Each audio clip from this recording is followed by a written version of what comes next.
Hi, so I am going to be making a frankincense water with frankincense resin. The resin itself is not fully soluble in water, but if you add hot water to the resin, it will melt and get sort of gooey, and whatever is soluble in water will stay in the water. So what I'm going to be making is a facial toner. So I'll spray it on my face, and it's an astringent, and it's really popular in beauty care products and facial toners and things like that.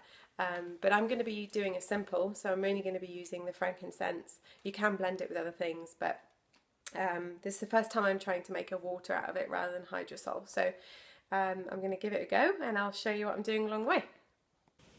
Okay, so I've got about a tablespoon of the frankincense, and I'm going to just put it, I'm not left-handed, this is kind of awkward holding the camera, but anyway, there's our frankincense in the bottom here, and I'm going to put about a cup of water in there and give it a stir.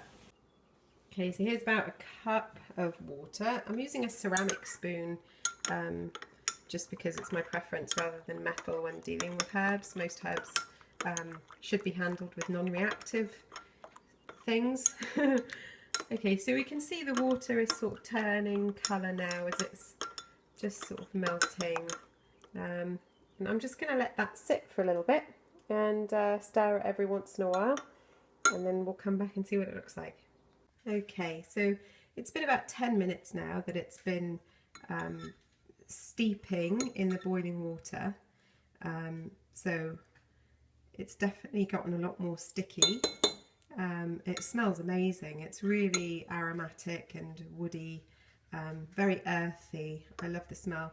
So you can see the chunks of resin are still there, but the water has turned more of a milky sort of colour. So I'm going to let it steep for a bit longer and then filter it. So while we're waiting, I thought I would tell you a little bit about frankincense and where it comes from.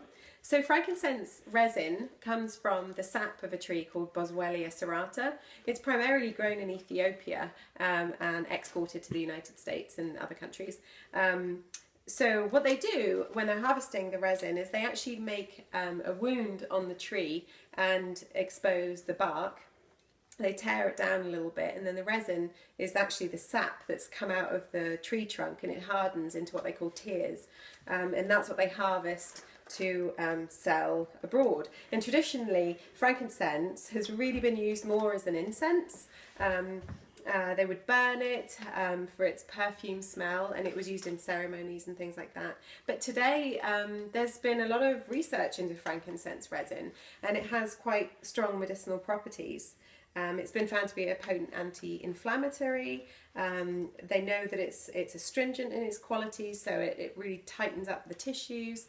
And so yeah, all in all, it's a great herb. It smells really good, and it should tone up that skin too, hopefully. So yeah. Okay, so it's been steeping for about 25-30 minutes, and I think it's ready now to filter. So I'm just going to pass the water through. I've just got a funnel and a coffee filter, and so now I'm just going to filter it through.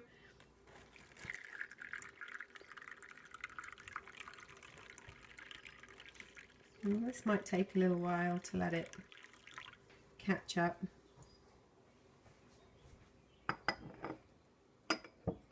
So here it goes through the end there. Just going to let that do its thing, and then I'll show you when it's all finished. Filtered it. I prepared my little bottle. It's a little amber spray bottle, and I'm going to transfer the frankincense water into here and some essential oils. Okay. And I thought sweet orange would be a nice addition to the frankincense. So all I'm going to do is pour my frankincense water into here carefully so that I don't spill it. And now I'm going to add 2 drops of the sweet orange. Okay.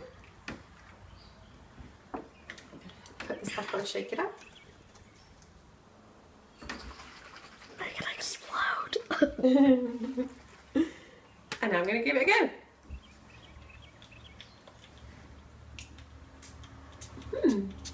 What? Very nice. Can I try? Mm. Can I try? I want to try to myself.